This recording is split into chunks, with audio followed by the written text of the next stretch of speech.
Assalamualaikum warahmatullahi wabarakatuh. Oke, kita jumpa lagi bersama sahabat pioner, khususnya di Indonesia dan seluruh Nusantara dari Sabang sampai Merauke. Oke, jangan lupa salam petir, jedar, jeder, jedor, menggelegar sedunia. Oke, kita akan membahas atau menjawab pertanyaan dari teman-teman terkait Pi Network. Kalau ikut menambang Pi Network, siapa yang akan membayar? Ini jawabannya, akan saya ulas setuntas-tuntasnya. Oke, sebelum masuk ke informasinya, jangan lupa di subscribe karena subscribe itu gratis. Dan jangan lupa tekan tombol loncengnya agar kami lebih bersemangat mengupload video-video terbaru dari kami. Andalah yang pertama akan menerima notifikasinya. Oke, kita akan ulas tentang jawaban pertanyaan dari teman-teman ya. Kalau menambang Pi Network, siapa yang akan membayar? Nih kita akan jawab satu persatu. Simak videonya baik-baik, jangan di-skip-skip agar kalian tidak gagal paham. Rahasia terbesar Pi Network belum diketahui banyak orang. Nih beritanya dari Jakarta, beritapulukumba.com. Jaringan pengembang mata uang kripto Pi Network tak ada habisnya menjadi topik pembicaraan. Kali ini heboh dan viral tulisan yang mengungkap rahasia Pi Network yang belum diketahui halayak. Seperti apa itu? Berikut artikel lengkapnya dikutip beritapulukumba.com dari grup Pi Network Indonesia, sebuah komunitas yang tergabung di Facebook.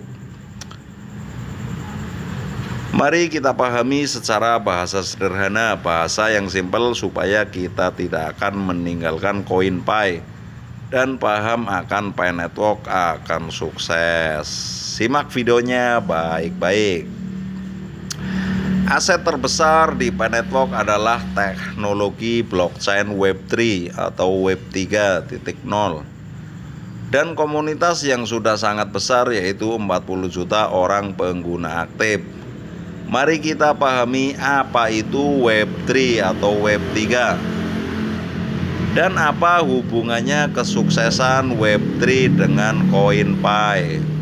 Ini yang belum pernah diulas oleh banyak ahli dan penyedia konten YouTube atau kreator YouTube. Web3 adalah internet generasi ketiga, bisa disebut dengan web semantik. Karena dalam Web3 ada teknologi AI, artinya Artificial Intelligence atau kecerdasan buatan. Awalnya adalah Web 1.0. Di sini orang hanya buat cerita dan dibaca serba terbatas informasinya. Jadi waktu muncul pertama Web 1, di sini orang hanya buat cerita dan dibaca serba terbatas informasinya. Sekarang kita lanjut menjelaskan tentang Web 2.0. Orang bisa berkreasi dan upload di aplikasi YouTube atau Twitter, FB dalam Web 2 atau Web 2.0. Perusahaan bisa membatasi atas konten kita karena mereka punya hak atas aplikasi mereka. Semua data pribadi kita dapat diolah dalam big data dan dimanfaatkan untuk kepentingan iklan, juga rentan akan peretasan atau hacking. Jadi mudah diretas nih kalau Web 2, Web 1 tuh. Tukang hacker peretas tuh masih sangat mudah dibobol. Sekarang kita masuk ke Web 3.0, dibangun di atas blockchain atau rantai blok yang sangat aman dan tidak akan ada peretasan. Sebab semua data ada pada kendali kita, maka disebut desentralisasi. Jadi untuk Web 3 itu disebut dengan desentralisasi, kalau Web 2 mungkin disebut sentralisasi.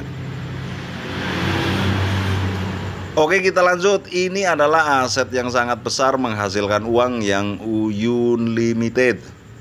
Di samping Pi Network mengembangkan CoinPi, Pi Network akan menjadi tempat ribuan situs, aplikasi dan jaringan internet, dan tentunya mereka menyewa dan harus membayar ke Pi Network. Jelas lah, ini Web3 ya. Jadi untuk situs-situs ribuan situs nanti akan menyewa atau mengontrak di Pi Network. Kita ketahui nilai aset satu aplikasi Twitter saja dijual mencapai 683 triliun rupiah. Bayangkan tuh teman-teman ya, satu aplikasi saja dijual mencapai 683 triliun rupiah. Oke, kita lanjutkan. Itu masih satu aplikasi teman-teman, belum lagi YouTube, Google, dan lain sebagainya yang jumlahnya jutaan aplikasi di dunia. Jika sebuah aplikasi menumpang atau mengontrak di blockchain-nya Pi Network, coba bayangkan jutaan situs aplikasi membayar ke Pi Network. Hal ini saya nggak bisa hitung ukuran nilainya. Akan tetapi jika satu aplikasi bisa menghasilkan ratusan triliun dikalikan jutaan aplikasi di dunia, mungkin kalkulator tidak sanggup angka-angkanya. Wow. Dari aplikasi game, akuntansi, arsitektur, pemerintahan, dan lain sebagainya, sungguh amat besar nilai aset Pi Network. Jadi wajar harga GCP sekarang 314.159 US dollar. Masuk akal tuh, dengarkan teman-teman. Oke, kita lanjutkan. Jadi jika ada mengatakan dari mana uang Pi Network, asetnya ya dari teknologi blockchain. Oke teman-teman, paham kan? Jadi kalau ada pertanyaan lagi, siapa yang akan membayar Pi Network? Jadi jika ada mengatakan dari mana uang Pi Network, asetnya ya dari teknologi blockchain, di mana seluruh data aset negara akan tersimpan rapi di blockchain Pi Network. Dan tentu Pi Network memberi tawaran supaya seluruh uang dunia disimpan di blockchain dan ditukar ke CoinPi. Tak terbayangkan jika ratusan triliun dolar akan mengalir diubah ke CoinPi. Tentu dengan CoinPi yang langka, harga nilai CoinPi pun tak akan pernah turun. Karena semua negara, institusi, aplikasi, perusahaan jasa, dan barang akan menggunakan teknologi blockchain Pi Network, di mana setiap aplikasi yang menumpang akan membayar, dan itulah nilai aset koin yang kita pegang. Semakin banyak memakai Web3 Pi Network, semakin besar uang yang dihasilkan dan semakin naik harga dari sebuah nilai koin Pi. Jadi untuk harga GCP udah masuk akal ya teman-teman. Jadi pertanyaan teman-teman udah saya jawab nih. Selanjutnya, nilai koin Pi tidak hanya ditentukan oleh global konsensus atau GCP, karena global konsensus adalah titik awal dari tahap menentukan nilai koin Pi itu. Bayangkan ya, baru awal aja harga GCP-nya udah 314.159 US dollar. Apa jadinya nanti ke 3 bulan ke depan harganya bisa mencapai 1 juta US dollar. Namun kenaikan adalah karena uang yang dihasilkan dari penyewaan dan hasil iklan di internet. Generasi ketiga atau Web3 semakin besar dan semua negara dan perusahaan akan beralih dari Web 2 ke Web 3. Dan akibatnya jumlah uang atau nilai koin pun akan meningkat. Wow. Kelebihan dari Web3, semua orang semakin mudah semua hal pertanyaan. Maka solusinya mesin akan memberi jawaban dari setiap persoalan. Sampai kontrak antar perusahaan pun bisa menggunakan smart contract di Pi Network. Orang semakin gampang mengambil keputusan dalam perusahaan, dalam dunia arsitektur, akuntansi, perbankan akan sangat bergantung dengan Pi Network. Maka itu China antusias akan Pi Network, mereka sadar betul nilai perusahaan Pi Network sangat kaya raya, yaitu jumlah komunitas yang sangat besar dan ketergantungan dunia akan Pi Network akan semakin tinggi dan perubahan akan berlomba-lomba berinvestasi di Pi Network. Ketika kita lihat di Pressroom Pi Browser, kita menemukan bahwa akan banyak fasilitas perbankan, uang digital, online, shop, GrabFood, sampai koneksi ke KTP. Hal ini karena kemudahan akses cepat dan sangat aman, dan semua orang akan lebih mudah berkomunikasi dengan dunia virtual secara 3 dimensi. Wow.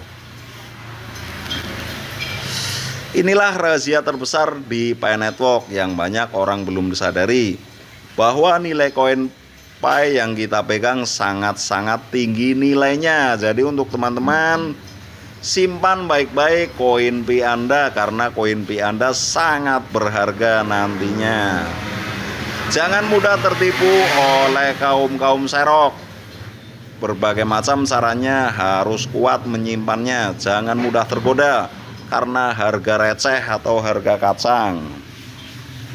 Sampai-sampai kata orang China di daratan Tiongkok, 314.159 US dollar adalah harga sayur. Wow. Jika kita memahami dari apa yang saya ulas di atas, walaupun tanpa data ekonomi, bisa kita membayangkan jika seluruh aktivitas internet di dunia numpang duduk di blockchain Pi Network. Tuh, seluruh aktivitas internet di dunia numpang duduk di blockchain Pi Network, atau nangkring tuh, atau ngontrak ya. Oke, kita selanjutnya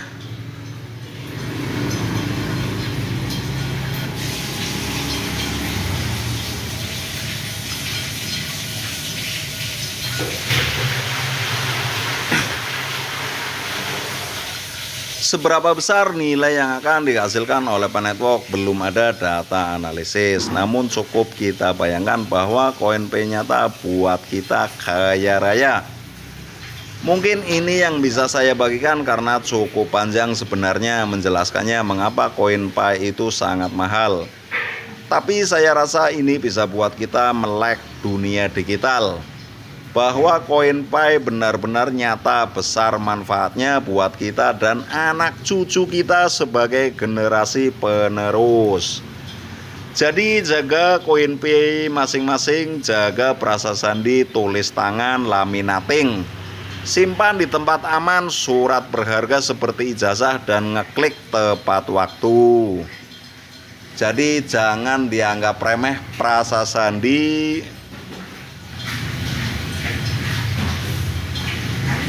Prasasti masing-masing teman-teman ya harus dijaga benar-benar. Kalau bisa dilaminating, simpan di tempat surat berharga seperti ijazah, dan ngeklik tepat waktu. Hingga saat ini pihak Pi Network menjalankan fase mainnet tertutup kepada member atau pengguna aplikasi. Belum ada rilis perdagangan dan transaksi Pi keluar sebelum open mainnet ya. Semoga teman-teman kita berdoa, semoga cepat-cepat open mainnet, karena kita sudah menunggu lama dari tahun ke tahun. Oke, semoga informasi ini bermanfaat untuk teman-teman semua.